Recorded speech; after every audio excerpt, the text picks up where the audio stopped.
हम पढ़ने जा रहे हैं हिंदी भाषा की प्रकृति एवं विशेषताएं। प्रत्येक भाषा की प्रकृति भिन्न भिन्न होती है। हिंदी भाषा की प्रकृति के संबंध में निम्नलिखित विचार किया जा सकता है। वैसे इसके पहले जो वीडियो बनाया था उसमें आपको हिंदी भाषा की परिभाषा के बारे में और अर्थ के बारे में बताया था। कभी कभी क्वेश्चन ऐसे भी आते हैं जिसमें हमें जैसे कि शॉर्ट क्वेश्चन जो होते हैं, लघुत्तरीय क्वेश्चन, उसमें आपको सिर्फ ये पूछ लिया जाता है कि भाषा का अर्थ एवं परिभाषाएं बताइए, जिसमें हम किसी भी दो विद्वानों के बारे में, चाहे पाश्चात्य चाहे भारतीय, किन्हीं भी दो विद्वानों की परिभाषा लिख सकते हैं और लिख करके उसके बारे में थोड़ा सा और विस्तृत वर्णन कर देंगे तो हमें आसानी से नंबर पूरे प्राप्त हो जा सकते हैं। लेकिन कभी जब दीर्घ उत्तरीय प्रश्न आता है तो उसमें भाषा का अर्थ, परिभाषा और साथ साथ में भाषा की प्रकृति एवं विशेषताएं भी बताना रहता है। तो हम आज भाषा की प्रकृति और विशेषता के बारे में पढ़ेंगे। प्रत्येक भाषा की प्रकृति भिन्न होती है तो और उन पर निम्न तथ्यों पर विचार किया जा सकता है। पहली तो भाषा की प्रकृति, मतलब भाषा, और पहला है जैसे हमारा भाषा और विचारों में एक अटूट संबंध होता है। कहने का मतलब ये है कि भाषा जो है वो विचारों के द्वारा ही प्रकट किया जाता है और विचारों को भाषा के द्वारा ही प्रकट की, क्योंकि यदि मनुष्य के मन में विचार ही नहीं आएंगे तो भाषा की उत्पत्ति कैसे होगी। और जब तक कि अगर हमें भाषा की ज़रूरत है, मतलब दूसरों तक अपने विचारों को पहुंचाना है, तो हमें भाषा चाहिए। मतलब दोनों ही एक दूसरे के बहुत ही अटूट इसमें संबंध होता है। आगे है आपका जैसे कि भाषा एवं विचारों का एक दूसरे पर गहरा संबंध होता है। इन्हें एक दूसरे से पृथक नहीं किया जा सकता है। विचारों के बिना भाषा का कोई महत्व नहीं होता है। अब विचारों के माध्यम से ही ध्वनि उत्पन्न होती है और ध्वनियों के से ही विचार उत्पन्न होते हैं। कहने का मतलब ये है कि हम जब बोलते हैं, विचार करते हैं, तभी किसी चीज़ को बोलते हैं। कहते हैं ना कि जैसे कि अगर हम अच्छा विचार करते हैं तो अच्छा बोलते हैं, और अगर हमारे मन में नकारात्मक चीज़ें होती हैं तो हम हमेशा ही कभी कभी हमारे मुंह से ना चाहते हुए भी ऐसी चीज़ें निकल जाती हैं जो कि हम नहीं बोलना चाहते। इसीलिए विचार के बिना हम कोई भी बात नहीं कहना चाहिए हमें। तो वही यहाँ पे दिया हुआ है कि विचारों के माध्यम से ही ध्वनि उत्पन्न होती है।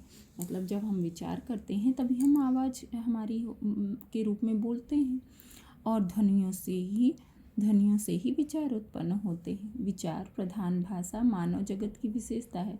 कहने के मतलब ये है यहाँ पे कि विचार प्रधान भाषा मतलब कि मनुष्य बहुत ही मतलब लकी है, या बहुत ही उसको ये चीज़, बहुत बड़ी चीज़ प्राप्त हुई है ईश्वर के द्वारा कि उसे विचार करने की क्षमता दिया है, बुद्धि दिया है भगवान ने।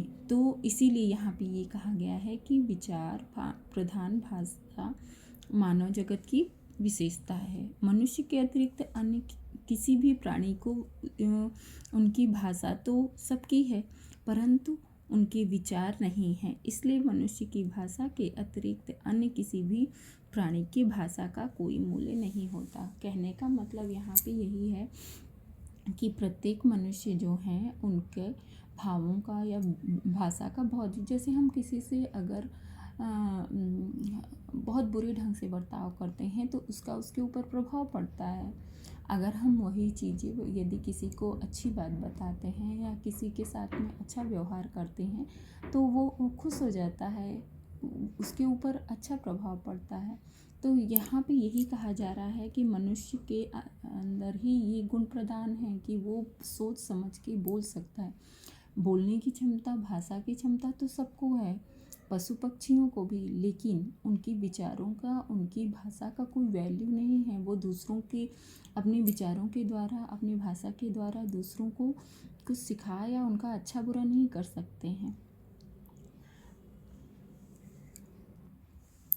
सेकंड नंबर है आपका कि भाषा अभिव्यक्ति का एक सांकेतिक साधन है। कहने का मतलब यहाँ पे यही है कि भाषा एकमात्र ऐसा साधन है जिसके द्वारा मनुष्य अपने भावों को दूसरों तक पहुँचाकर विचार विमर्श करता है और दूसरे के भावों को के विचारों को समझता है।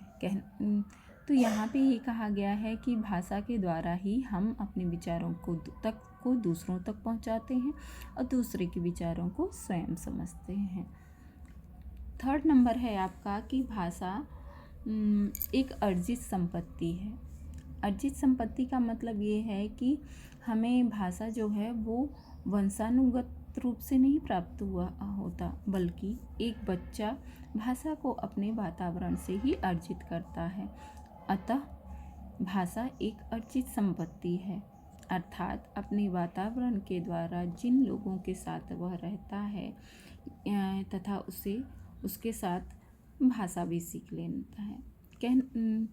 इसका मतलब ये है कि भाषा जो है किसी को प्राप्त किया जाता है, मतलब सीखा जाता है। ये पीढ़ी दर पीढ़ी किसी को प्राप्त नहीं होती है कि हाँ उनके माता पिता के द्वारा उनके माता पिता के द्वारा उनको प्राप्त हो गया या फिर उनके दादा दादी के द्वारा। ऐसा नहीं होता है। बच्चा जिस समाज में रहता है, जिस बात को सुनता है बचपन से, वही बातें वह दोहराता है या उसी के बारे में सीखता है। तो इसीलिए इसे अर्जित संपत्ति कहा गया है।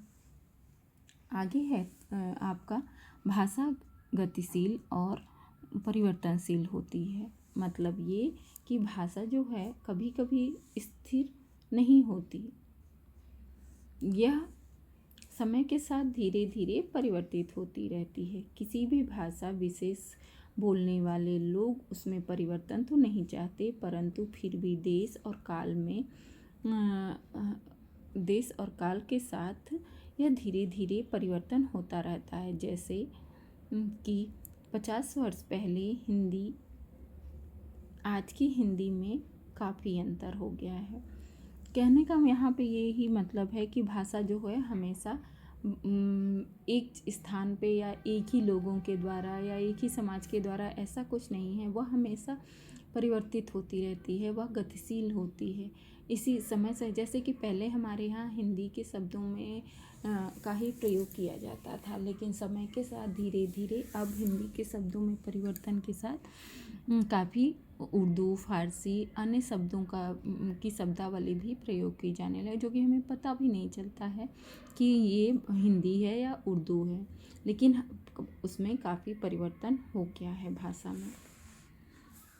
आगे हम देखेंगे कि अगला नंबर है आपका भाषा का संबंध परंपरा से होता है। कहने का मतलब ये है कि भाषा एक पीढ़ी दर पीढ़ी स्थानांतरित होती रहती है, जो एक परंपरा से के रूप में पहुंचती है। उसमें थोड़ा परिवर्तन अवश्य होता है वह, परंतु पूर्ण रूप से परिवर्तित नहीं होती है। जैसे कहते हैं कि भाषा, किसी विद्वान ने कहा है कि भाषा की कहानी सभ्यता की कहानी है। तो वही चीज़ ये भी है कि जैसे हमारे पूर्वजों ने जो भाषा बोली, वो एक पीढ़ी से दूसरी पीढ़ी से तीसरी पीढ़ी, धीरे धीरे हम तक हिंदी की जैसे कि हिंदी भाषा ही है, हमें पुस्तकों के द्वारा अन्य चीज़ों के द्वारा जो प्राप्त हुई है, वो एक परंपरा के तौर पे प्राप्त हुई है। भाषा कठिनता से सरलता की ओर। अगला नंबर है आपका भाषा कठिनता से सरलता की ओर अग्रसर होती है। यह सत्य है कि मनुष्य हर कार्य को बहुत ही सरल या कम मेहनत में करना चाहता है। जैसे कि टेलीविज़न को टीवी कह कर के काम चला लिया करता है। कहने यहाँ पे ये कहा जा रहा है कि पहले भाषा की जो थी काफ़ी कठिन होती थी, लेकिन समय के साथ में मनुष्य अपने काम के आधार पे धीरे धीरे उसमें परिवर्तन करता गया और उसे सरल बनाता गया। जैसे कि उसे शॉर्टकट में बोलता गया, जैसे कि टेलीविज़न को वह टीवी कह कर के बुलाने लगा। अब भाषा की प्रकृति एवं विशेषता आज यहीं पे समाप्त हो रही है। अब अगले टॉपिक के लिए, जो कि बहुत ही इम्पॉर्टेंट टॉपिक लेकर के आप लोगों के लिए आऊँगी, उसके लिए मेरा अगला वीडियो ज़रूर देखें और मेरे चैनल को सब्सक्राइब करें।